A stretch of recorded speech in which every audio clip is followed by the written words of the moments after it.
Shrim Dum Durgaya Namaha.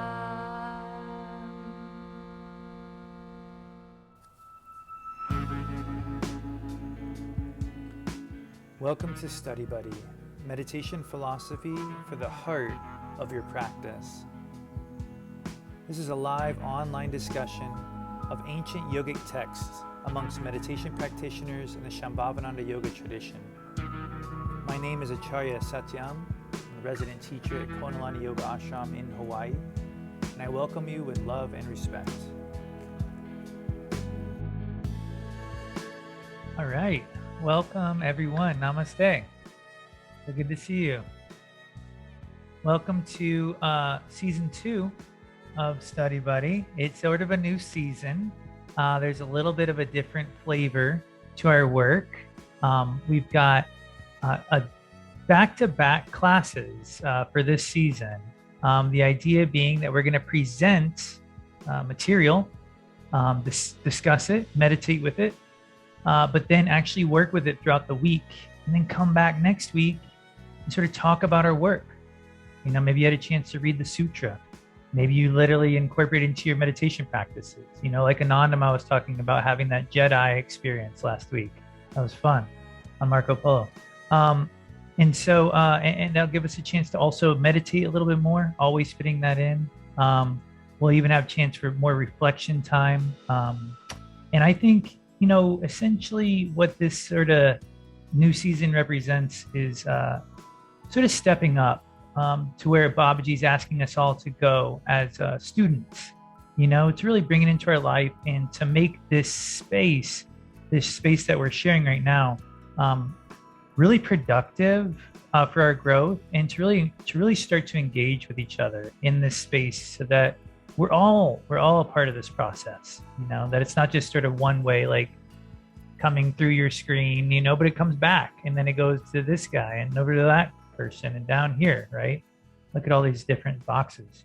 So with that, tonight we've got a really special sutra that is going to, actually a pair of sutras, because they're so closely related, that really opens the door to bringing the work into our life in a subtle yet profound way.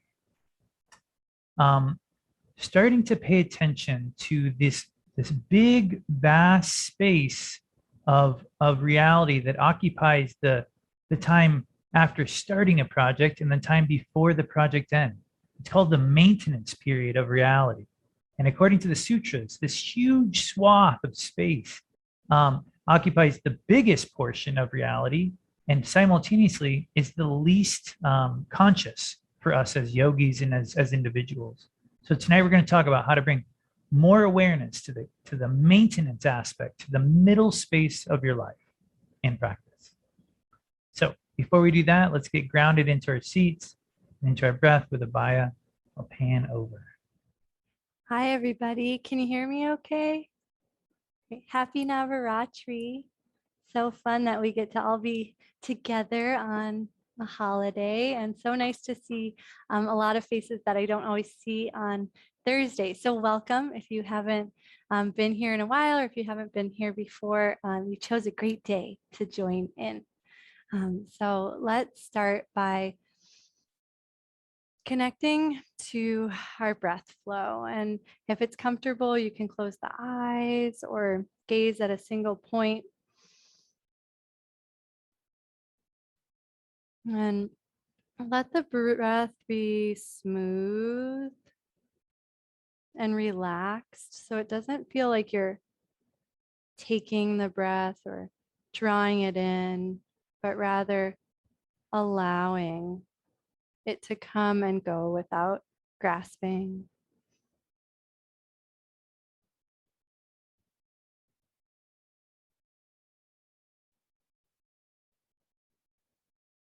And just notice the ability you have to soften a little bit more on the exhalation.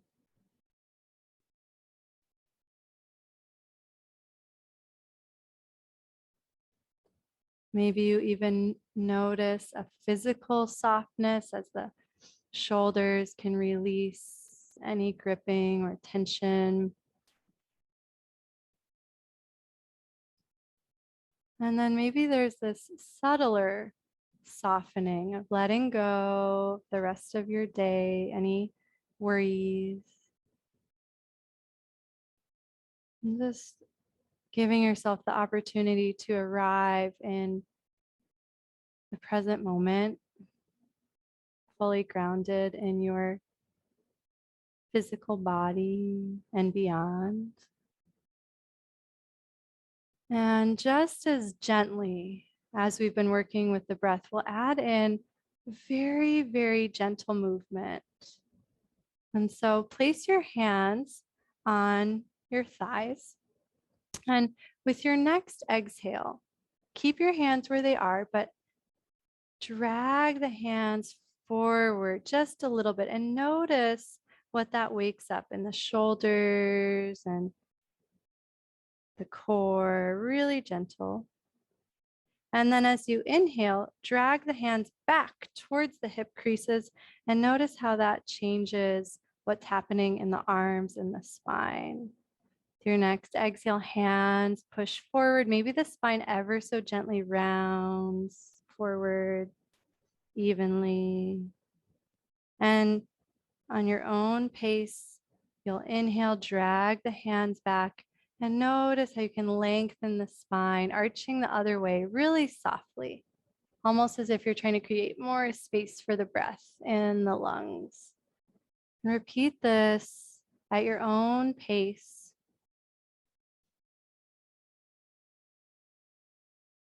You can even play with letting the movement get smaller and smaller, so it takes more and more focus to feel the hands, feel the shoulders, feel the spine.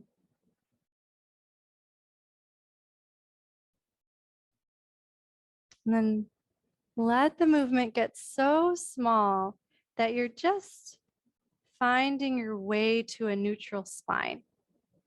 Kind of like Goldilocks. One way is like, oh, a little too much arch. The other way is a little too much round. And you start to find that centered equilibrium of effortless effort, letting the breath guide you there. And when you found that spot, turn the palms face up, just in a gesture of softening and receiving.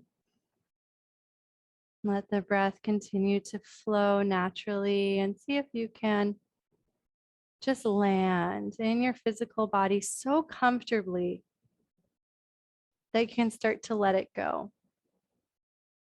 And so for the rest of the class, we don't even have to think about it. We can be in this deeper inner space beyond the physical.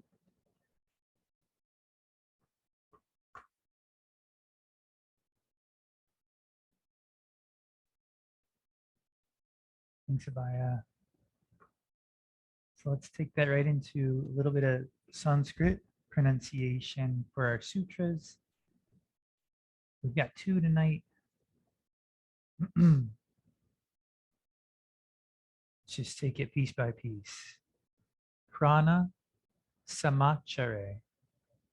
Prāṇasamācāre. Samadarśanam. Samadarśanam. Prāṇasamācāre samadarśanam. Prāṇasamācāre samadarśanam. Say it like you grew up saying it. Just give it a shot once.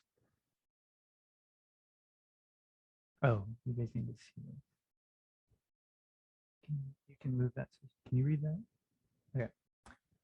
When their breath begins to slowly move out toward the external state, then they, the yogi, also experience the pervasion of God consciousness there. When their breath begins to slowly move out toward the external state, then they also experience the pervasion of God consciousness there. So your meditation practice follows you out into your life. And 3.23, madhye, vara prasava. It's a lot of short A's. Short A's are usually hard for English speakers because we like the long A. Madhye vara prasava. Madhye vara prasava. I can only imagine that there might be accents that I'm missing, emphasis and whatnot, but you can give it a shot too. Madhye vara prasava. The syllables are all there. That's important. He does not experience the state of God consciousness in the center of these three states. The yogi does not experience the state of God consciousness in the center of these three states. So when our awareness drifts, we actually miss out on this experience of God consciousness while we're in the middle of our life, is what this sutra sort of starts to point to. If you don't maintain your awareness, you sort of miss out on the experience of Shiva while you're in your life. So of course, we're going to talk about this a lot more, but just to give you some context.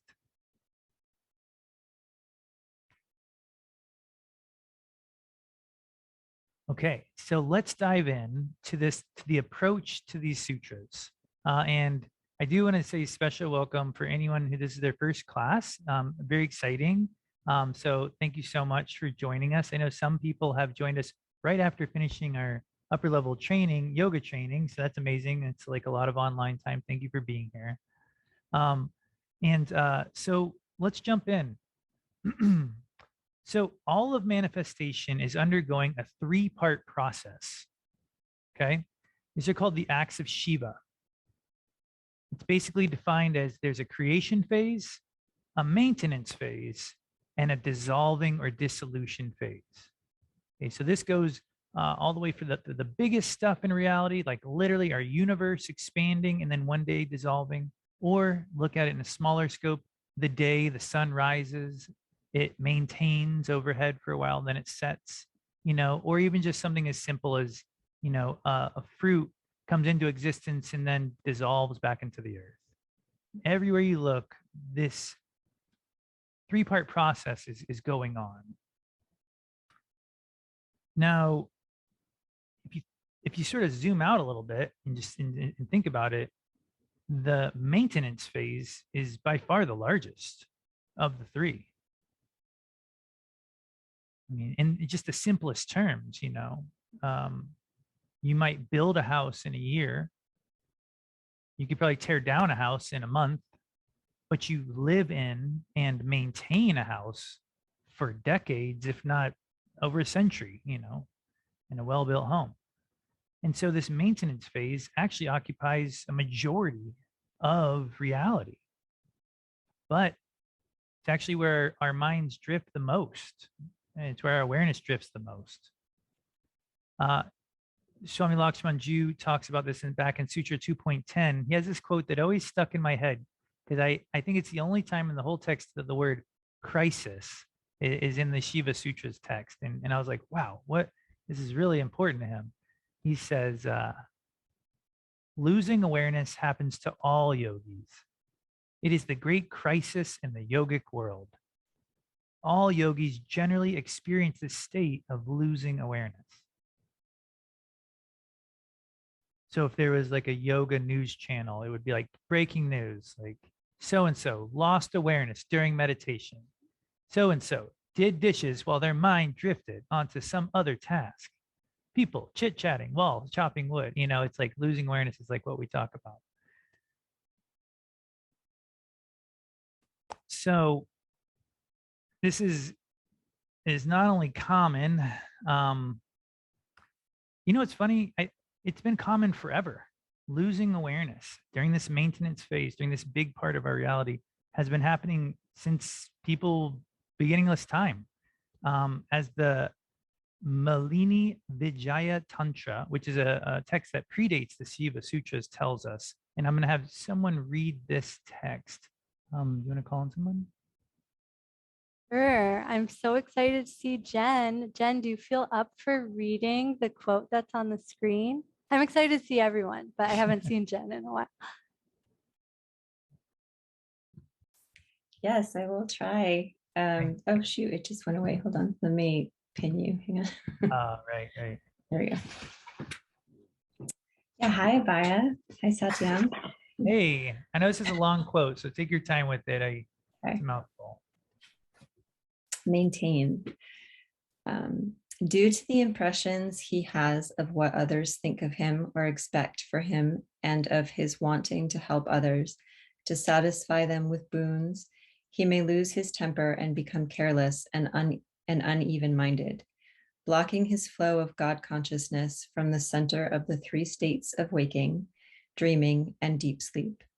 So although he is aware of God consciousness in the beginning and in the end, he is played by this universe in the center, played by this universe in the center, played by hunger. Did I read it? No, Played, I typed it twice on accident. Sorry. played by hunger, played by thirst, played by every aspect of daily life. Therefore, the one who desires to achieve the highest being should not be attached to these outer impressions. How did you say that, Satyam? Oh no, you did great. I just Okay. for some reason typed the same word. Okay. Yeah, a couple of times. It's all good. You did perfect. Okay. So everybody just take a moment to scan. You know, we're all different kinds of learners.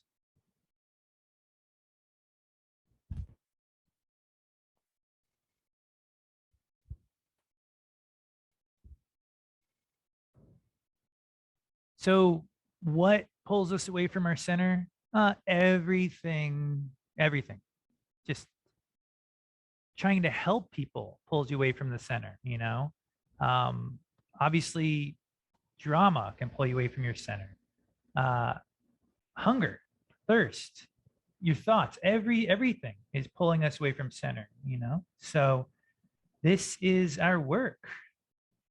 And we know this, you know, but this sutra tries to give us I wouldn't say called a new tool, but it shows us a new emphasis that can help us rise to this challenge.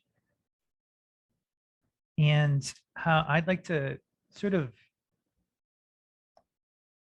summarize it basically as starting to focus on this maintenance aspect of our lives and our practice. So to rise to this challenge, we need to pick up the mop bucket of maintenance and start paying attention to its part in our practice and in our lives. You know, imagine like you are on a special episode of, is this really the name of it? Undercover Boss? Is that the name of the show? Okay. It's a fun idea. I've only seen it satirized on Key and Peele. Anyway, so you're on your special episode of Undercover Boss, okay? And you're taking a week off of being the CEO of your life, okay? And you're gonna put on the jumpsuit of the maintenance person in your building and in your life. We're gonna shift our awareness from making all these important decisions and this is where my life's going and this is what matters, you know, and we're gonna just take a step back and we're gonna just look at where our life is, what's actually happening in the sphere around us, and put our energy there. And what we find, according to our teachers and the sutras, is that our lives are probably going to get better the more we do that. So we've got another quote here. Okay, I have the great honor to call on people. So Tess, I'm so excited to see you. And it looks like, okay, I couldn't read your middle name. It's been so many years. Thanks for being here. Will you please read this next quote? I would be happy to, and I hope my dishwasher's running. I hope it's not too loud. Okay, great. So the most surprising thing for me over the years was realizing that what I was clinging to and how I thought something should be were the biggest obstacles to having something better come along. We cling so desperately to our tensions. It is as if we have a stranglehold or on an anchor and we are sinking to the bottom of the ocean and we won't let go. It is not a fun way to be. But if for a moment or two you can reach the state where you are totally present. You are not in the past, you are not in the future. Your heart is open and you have a deep sense of gratitude, then everything releases. All you have to do is not grab it again. Grabbing it again is often our biggest problem. Thanks, Tess.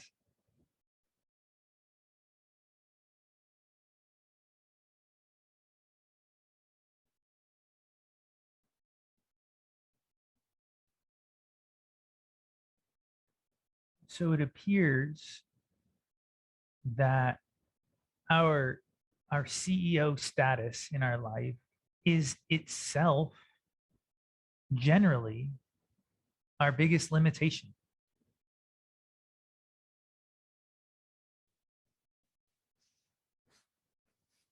The things we thought we needed for happiness and that we're willing to like claw at so hard to get, actually tend to lead us to, you know, those same recurring patterns. I've heard Babaji say so many times that my life, speaking from Babaji's perspective, my life is so much better than I ever could have imagined. It's better than the things I was fighting to make it into. It's become better through surrender. And so, you know, for us as yogis, it's a shift, you know, put down, you know, the high profile pen and the business card kind of thing and pick up the screwdriver, pick up the broom, you know, start maintaining, focusing on the middle aspect of our work in our daily life. It might not be as glamorous, you know, but everything in these sutras and all of our teachers are saying that there's something so priceless about this shift in perspective. You know, walk around your house like a maintenance person. Look at what's happening. Notice what needs to be fixed, or just notice how things are going. If nothing's wrong, a normal individual would say, oh, nothing's happening right now. But what does a maintenance person say in that situation? Everything's going pretty well right now, right? That's a huge shift.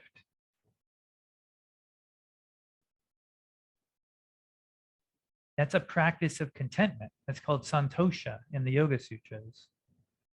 You know, Subramuni Swami used to teach, you know, to say, to acknowledge to yourself, like, you know, throughout your day, things are good right now, you know?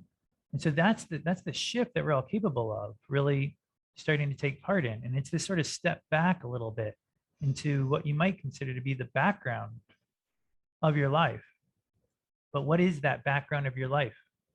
That's Turiya of consciousness. That's that foundational aspect of awareness that sits behind all the fluctuating states of our mind. I mean, we've been told that numerous times in the sutras. So take a step back into the background and you're taking a step deep into your own awareness. So a maintenance person in this regard, they might move a little slower. They might speak a little slower. They might breathe a little slower. They might react a little slower because they're in it for the long run, the long haul. And to maintain that awareness over that bigger aspect of our tasks, not just the beginning when we're excited, not just the end when we're relieved that it's over, but that middle part that's so vast. We've got to shift, start working within our task, you know, instead of sort of against it to finish it. And what I found is this puts you in a state of readiness. You know, there's something about the maintenance mindset where, you know, yeah, that light switch stopped working.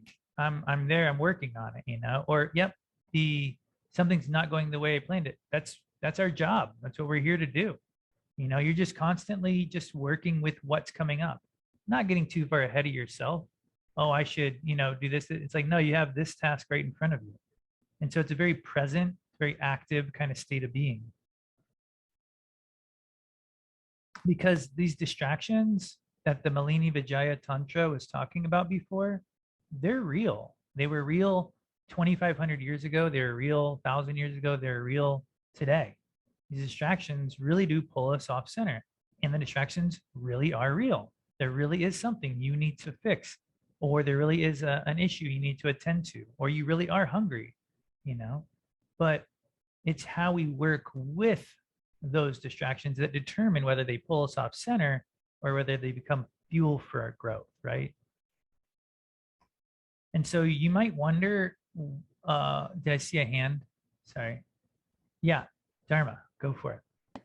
I was just thinking to the slide two ago, Okay. and it talked about the desire to please others. And I think there's like a short list of these sort of deep motivators for humans that are actually those obscurations. So it was like wanting to be thought well of. It was like wanting, but again, it's sort of the short list. And I wonder if this is speaking to those sort of core motivations sometimes that are based in the ego. Hmm.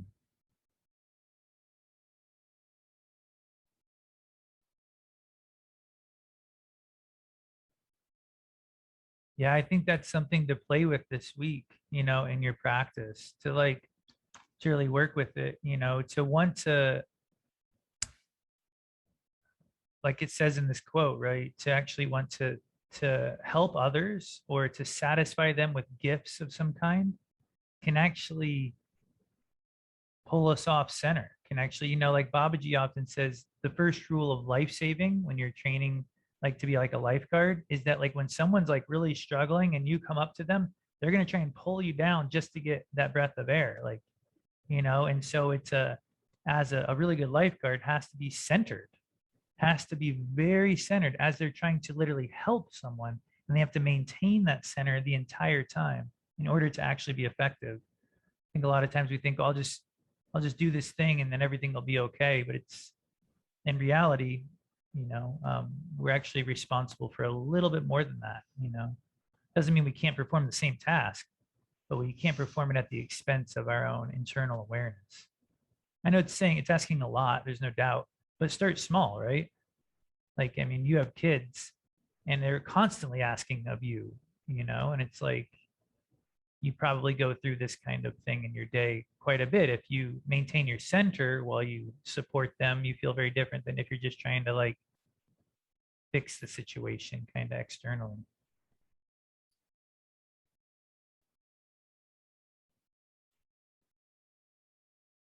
Cool. Does that help? Any additional questions from that?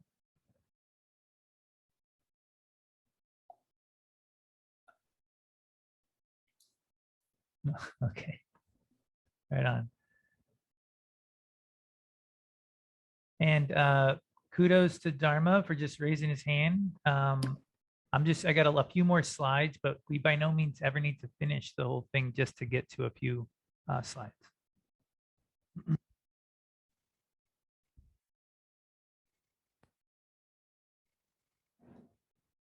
So I got to get to this last comment, this last slide, because it's the paycheck. It's the paycheck for the maintenance person. What are you paid in if you're the maintenance yogi? You're not paid in dollars, in case you're wondering. You're not paid in distractions either. You're paid in something very special called Sphuranas. Sphuranas. You're paid in Sphurana. What is a Sphurana, you might ask? Well, a Sphurana is described in the Sutras, in the text, as, get ready for this, Jaganmati. Is she still here? Yes, okay. The fragrance of the supreme glittering of God consciousness. The fragrance of the supreme glittering of God consciousness. That's a direct quote.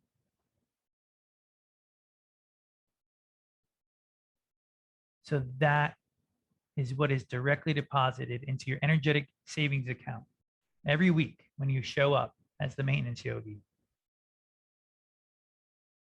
And the text goes on to say that all three states of awareness, your waking life, your dreaming life, and your deep sleep life, are filled with the dense nectar of this God consciousness. And that the yogi never loses this fragrance, and that it endures in each and every state of their life.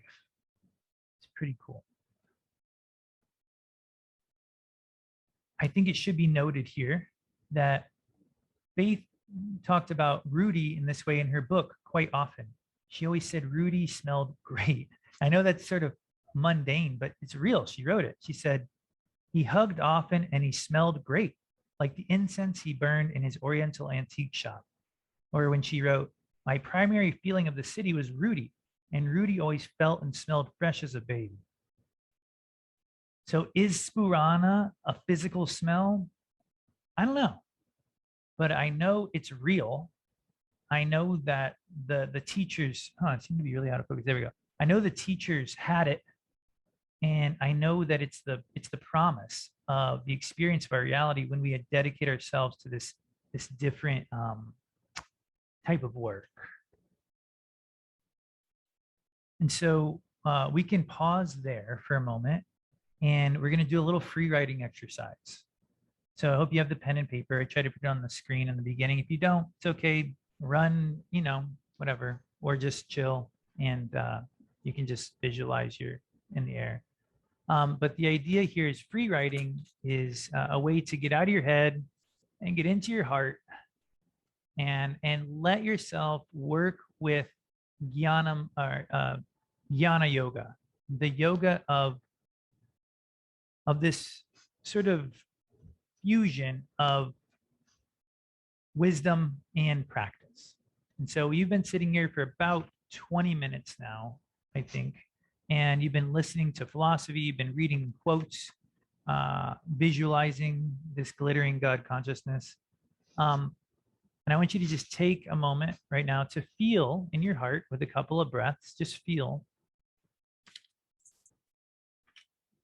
your inner state at this very moment. And to just be as present as you possibly can in this space. And then in a moment, we're going to start writing. And you're going to write for 3 straight minutes.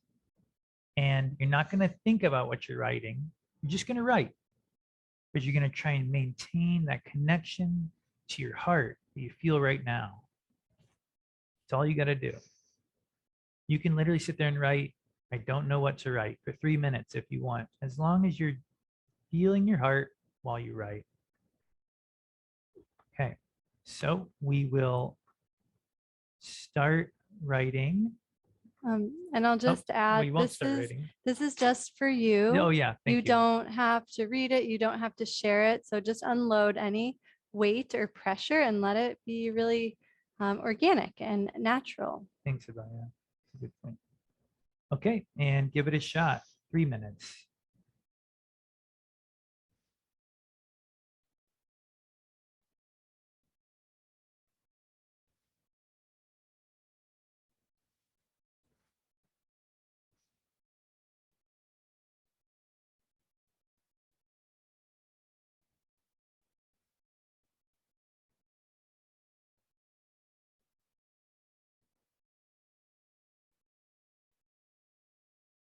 Feel the quality of your writing. That helps to ground you in your heart. Feel the pen in your hand and the way that you're writing.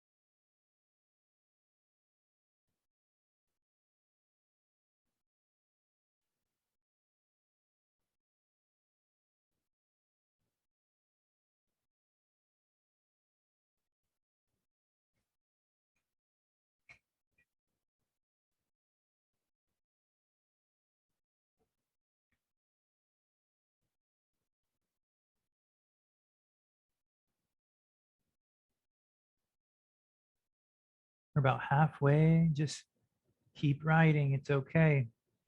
You can do it. Connect with your breath. Feel your heart.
And last few moments.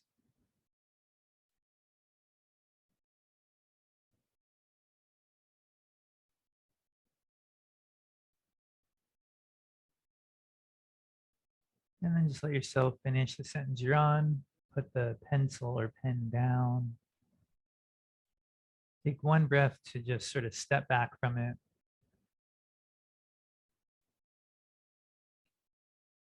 And then read it. Read your writing. And as you're reading it, underline, circle things that really stand out. Where is your passion in this topic? Where are you connecting with this? What came through?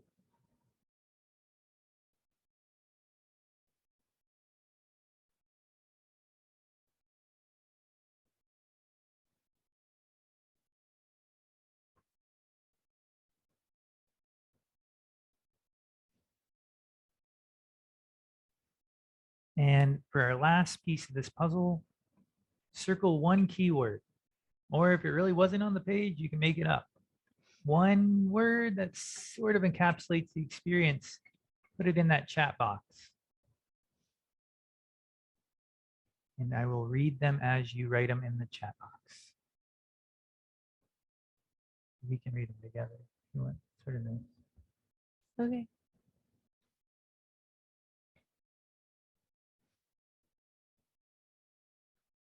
Trust. Surrender into trust. Fluid, Hearts. happiness, Surrender. golden light, Peace. calm center, Flow. love, Work. moon jumping, Weightless. heart centered, Energy. glowing, Balance. acceptance, Simultaneously. Kayla, did you have a word? Bubbles floating up. Bubbles floating up. And Vi, you can just say yours. Being more present. Oh, did we not get, oh, imagine Desire. and know, as in knowing, K-N-O-W.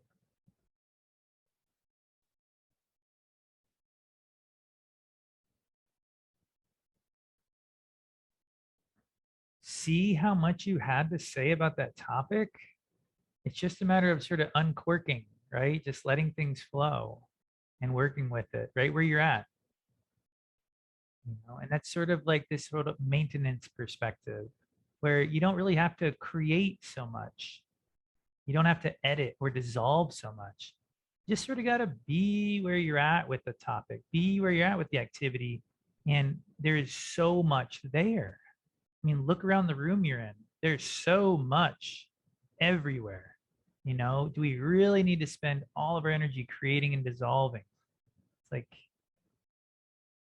it's a lot to maintain here. There's a lot to work with.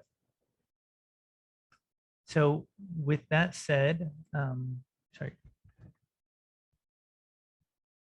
I'd love to see if anyone wants to share a little bit from their free write, or a question or a comment.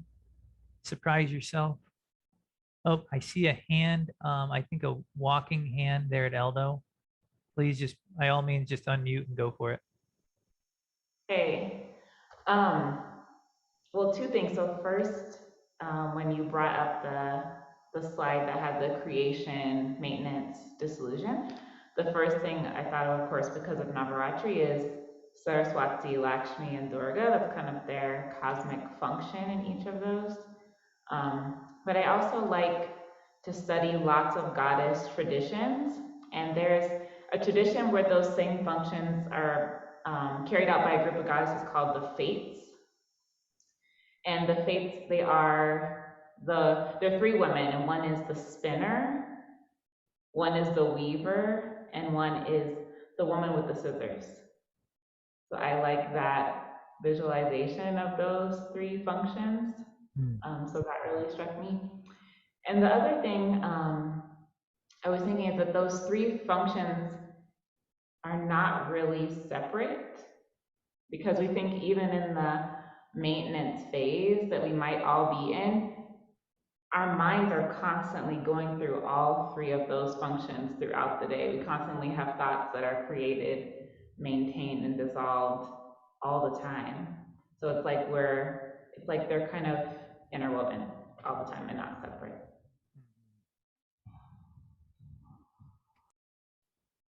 Thanks, you, Johnny Ma.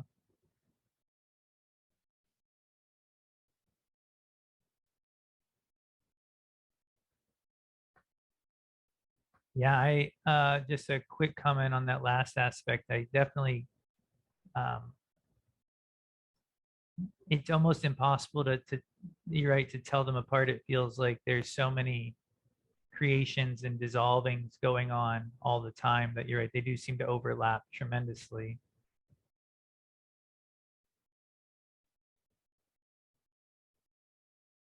For me, I feel like I've been relating to this topic more experientially, almost not trying to like necessarily say like, oh, this is the maintenance phase, but rather to say like, what does it feel like to be in the state of being of the maintainer right now? Like, what would that feel like? What is that? What does that do to my perspective? And it almost always zooms me out. It always puts me in that witness kind of experience. So that's where I've been really interacting with the concept the most.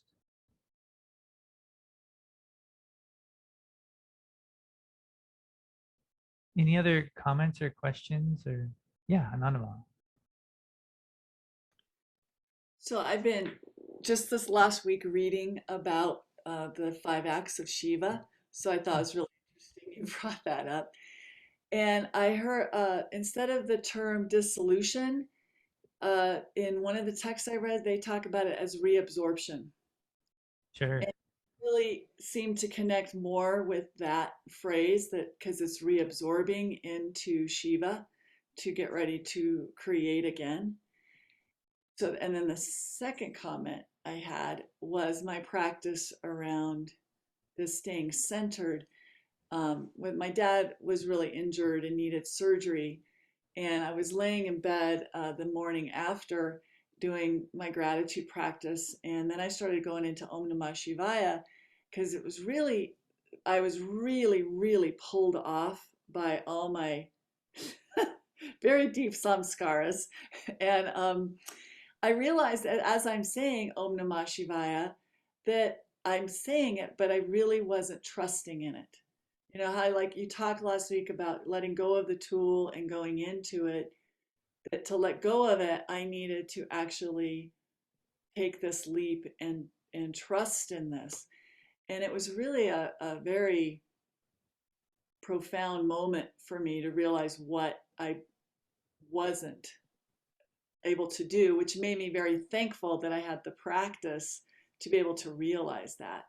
So I've been working on it all week, and then the creation, maintenance, and reabsorption, knowing that this too shall pass. You know what's going on with my dad, and then also the energies I'm needing to help him.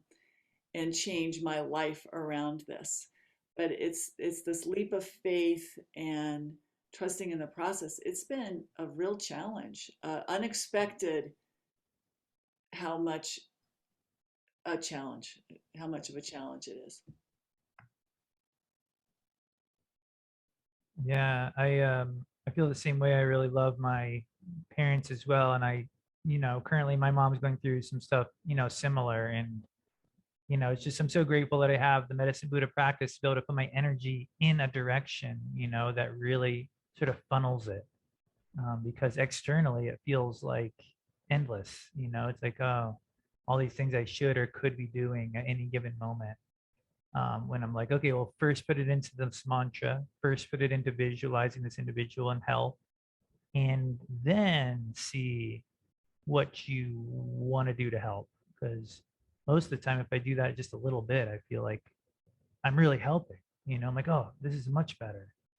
But yeah, I feel you, and I look forward to hearing, how this week sort of goes for you with just, with the support of these sutras, possibly.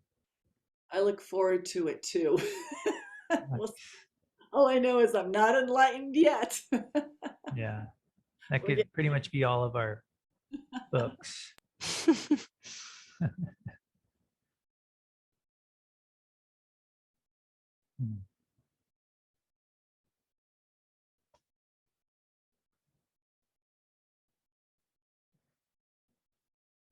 Well, I have this thing that I was gonna debut tonight, and it's a little late. I want to make sure we get some meditation time in. But basically, it's going to be a part of our meditation practice. I want to give you a very special tool for your maintenance person tool belt. Okay, so it's a tool that I've been using a ton in the last few weeks. We've been using it a lot here. It's helped me tremendously. I feel like I'm finally doing the amount of mantra during my day that I always imagined I could do, but I honestly never could do. And this tool is called a, slides, I think it's here. This tool is called a mantra gnome. So you've probably never heard of a mantra gnome because I made that word up, and I probably need to buy the website.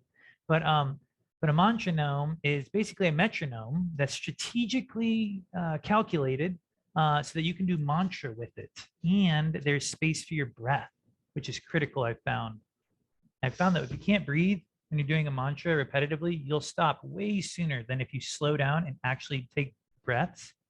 And so the beauty of the mantra gnome is you can play it, and I'm going to post the link on the Sangha Friends Facebook page. It's also on our website, but the link will take you to our website. You press play on it, and then you go about your life. It plays in the background of your apps.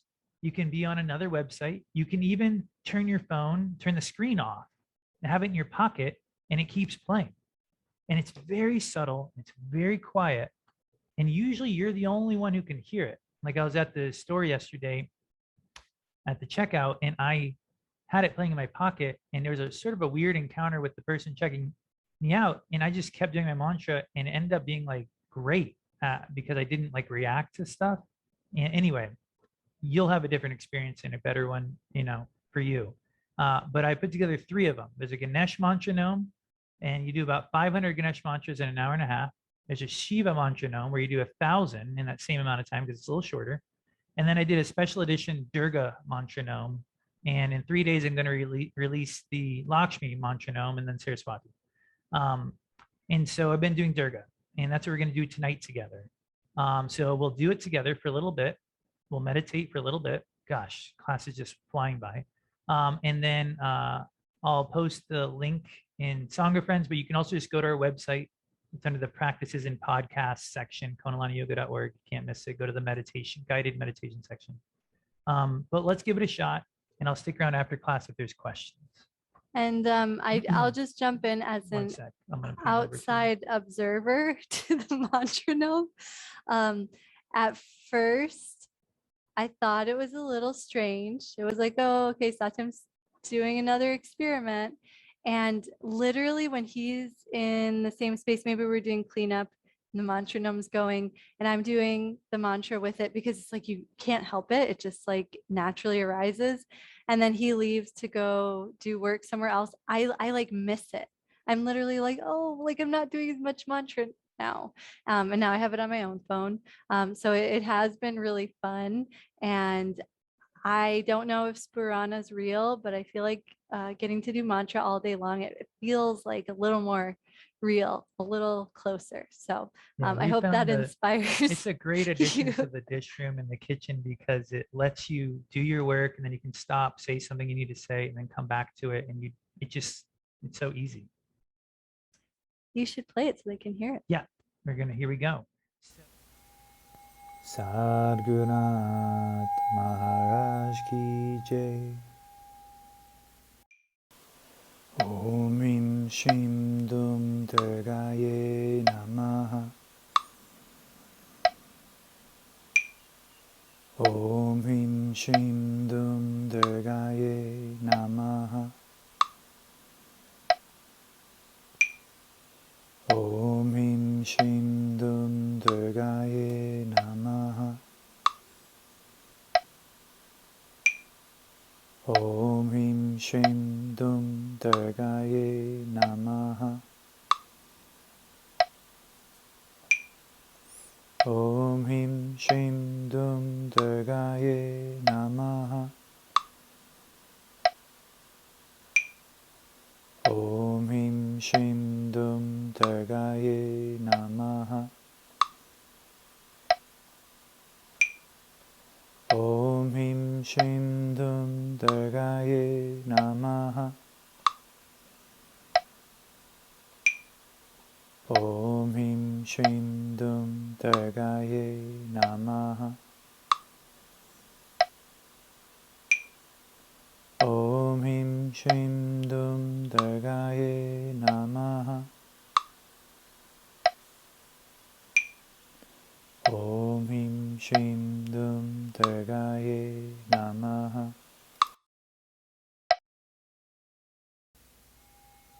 Sadhgunath Maharaj Ki Jai. Om Him Shim Dum Durgaye Namaha. Om Him Shim Dum Durgaye Namaha. Om Him Shim Dum Durgaye Namaha. Om Him Shim Dum Durgaye Namaha. Om Him Shim Dum Durgaye Namaha. Om Him Shim Dum Durgaye Namaha. Om Him Shim Dum Durgaye Namaha.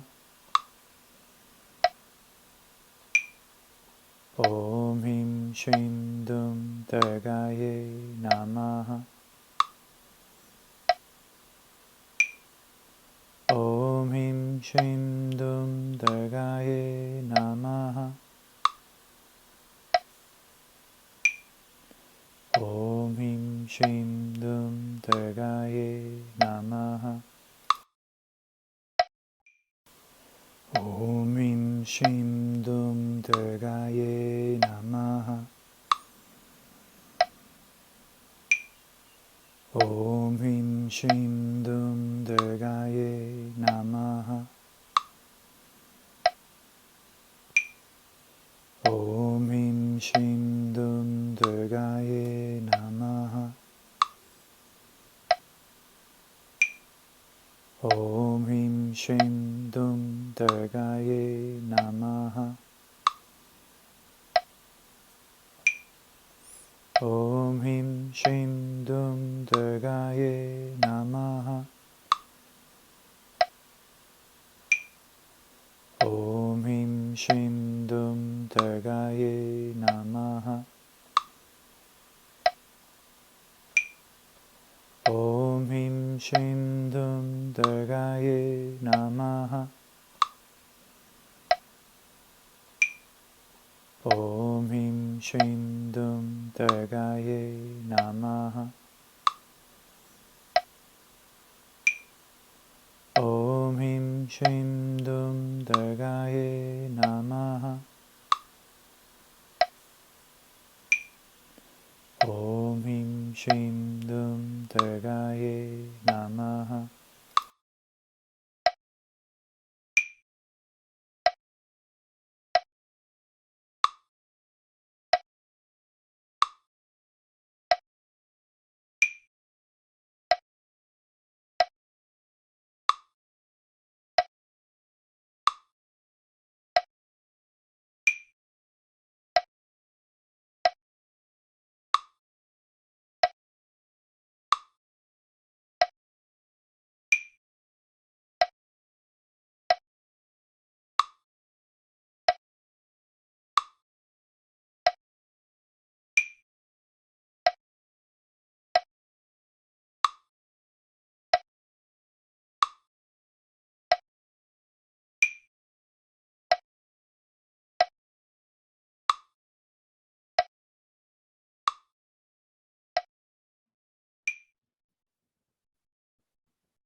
Now keeping that nice steady breath flow. You're welcome to continue using the full mantra with your breath or to just transition to your actual breath awareness.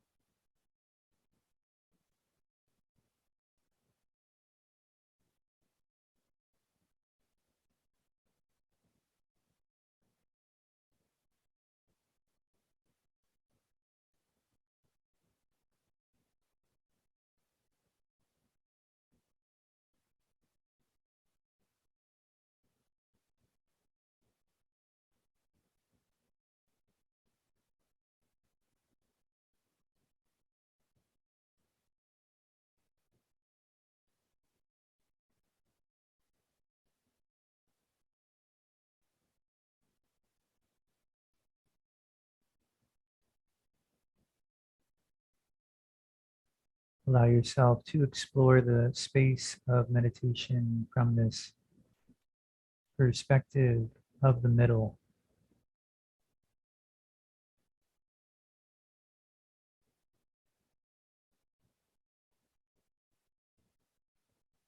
Trying to feel that whole middle space of the breath.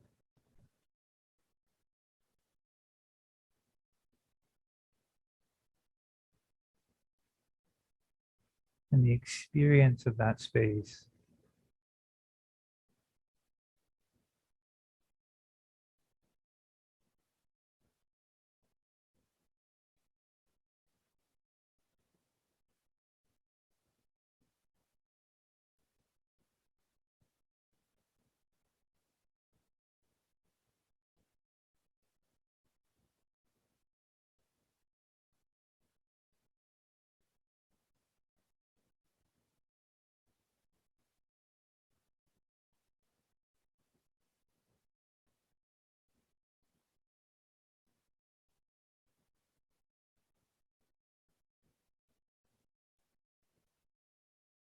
The middle of the breath is a space of relaxation, of feeling, presence.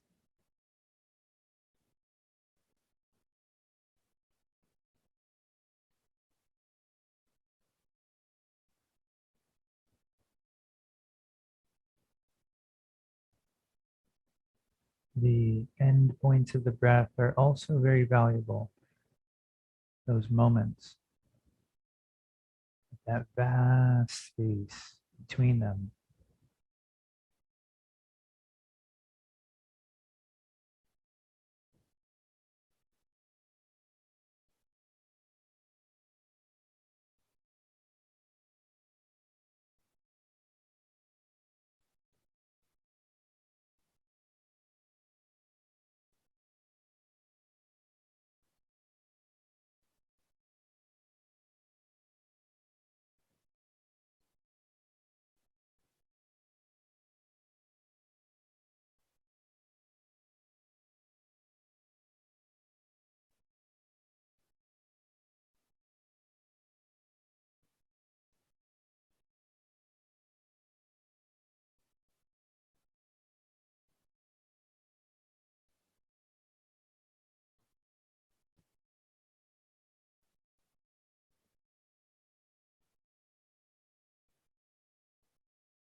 Allow the eyes to open if they're closed.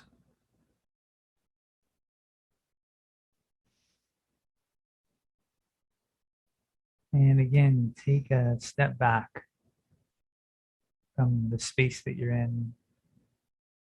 Feel that witness level.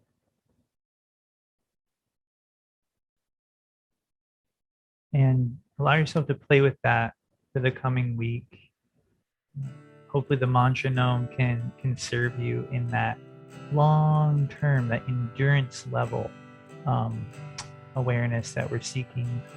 And if you have time, a 5-minute free write sometime between now and the next class could give you some great material to bring to our discussion-based class next week.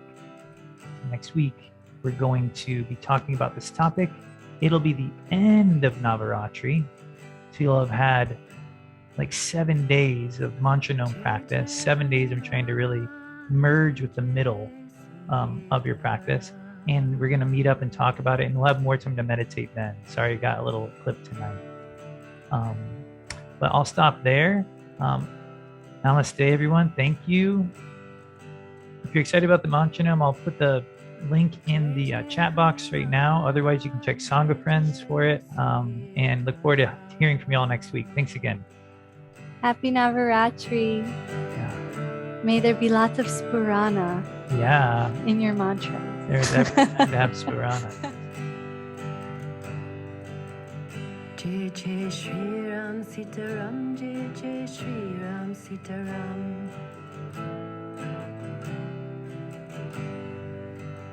Jai Jai Shri Ram Sitaram, Jai Jai Shri Ram Sitaram.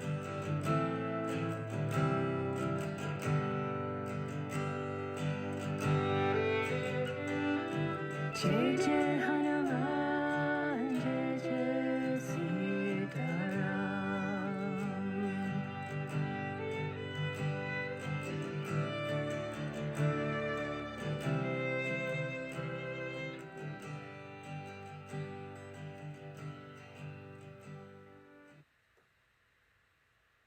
Have Sphurana.